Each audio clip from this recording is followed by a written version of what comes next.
అందరికీ నమస్తే అండి ఫ్రెండ్స్. ఈ పూట మన వీడియో ఏమంటే నిన్నటి వీడియోలో మీకు తెలియజేశాను కదండి, మన మునియమ్మ గారికి హెల్త్ బాగాలేదన్నట్లుగా అది అప్డేట్ చేద్దామని మీ ముందుకు వచ్చాను.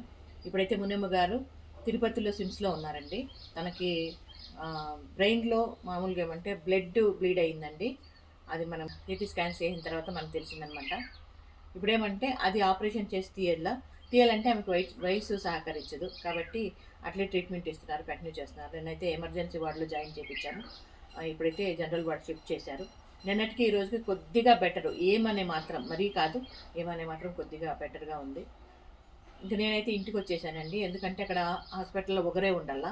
ఇంకా ఆ ఒకరు ఎవరు అంటే ఇప్పుడు నేను ఉంటున్నాను అనుకోండి, సడన్గా బయట పోవాలి ఏమైనా తేవాలంటే నాకు కుదరదు. కాబట్టి నాకే హెల్త్ ప్రాబ్లం ఉంది, మీకు తెలుసు కదా. దానికన్నా జయాన్ని అక్కడ పెట్టేసి మేమైతే ఇంటికి వచ్చేసాము. ఇంకా రోజు వెళ్ళి చూసుకొని వద్దామని అనుకుంటున్నాము. ఇది విషయము. తన బాగుండాలని మీరందరూ కూడా దేవుణ్ణి ప్రార్థించండి.